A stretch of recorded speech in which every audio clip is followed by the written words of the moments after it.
about you. Let's tell us what you're doing today, and then we're going to back up a little bit. What's your role today? You're performing, because I saw you perform. So are you performing full time? Is this what you do? Do you do other things? I know we're going to talk a little bit about community living and stuff as we go through, but tell us what you're doing today as far kind of as your musician role. Okay, so today I'm still doing music, what they call part-time, although I think I'm pretty much doing it full-time, but still doing a full-time admin job Okay. during Monday and Friday. So a lot of times it's Thursday through Sunday. I'm out singing somewhere, if it's at a market or a community center, an old age home, could be at a bar, a restaurant, Yeah. could be on a boardwalk somewhere because busking's really important. So Is busking big in North Bay? I mean, I was there in the middle of winter, so there was nobody busking where I saw. Is busking big well, in North Bay? Do they do that? They do that a lot in Toronto, but I do it down at the waterfront, okay. but I probably do it for a little different reason than some people because I'm a singer-songwriter. When you're working on music, sometimes you want to know what an audience thinks of it.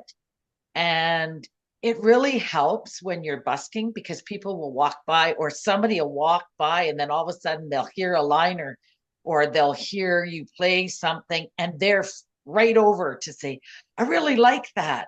Yeah. Whereas when you're in a bar, you don't get that. Or if you're in a restaurant, you don't always get that closeness that you get when you busk. Yeah. You work on timing, you work on distraction because somebody is always walking by or somebody wants to talk to you. There's so much more that comes up when you're busking than it does when you're in a bar or a restaurant or doing a performance. You can work on your timing. You can work on a set list to find out because you have a lot of different age groups walking past you. So you can go, oh, well, when I play, let's say Brown Eyed Girl, Yeah. I get people between 50 and 70. They know the words. That's great. So in my mind, when I do my set list, okay, I'm going to use these songs when this age group is at the event. Yeah. So I use busking for a lot of different reasons, probably more than what other people do. Yeah. Aside from, yes, it helps to fund my albums and my musical instruments and that. But for me, it's a tool that I use to work on songs with audiences. And I do have retirees that live near the waterfront where I busk that don't get to go to my shows. So they come down on a Sunday afternoon while I'm busking at the waterfront and they look for me. They're waiting for me to come down and play. You're gonna have to create a whole dance floor. Like you know, There's a big grass area. They can. And I have had people dance on the boardwalk, little kids, adults.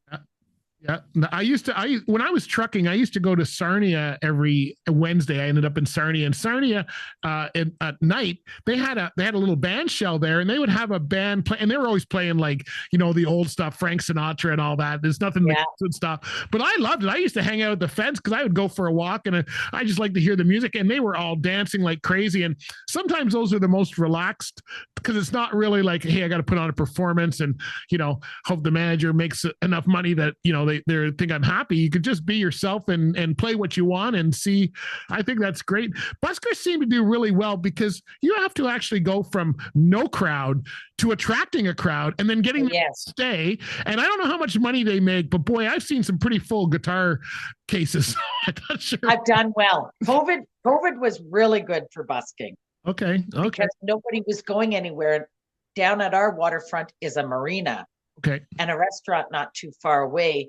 And then we would get people in the park area or people going up to the Chief Commanda. So I have a pretty good spot. I have a battery operated PA.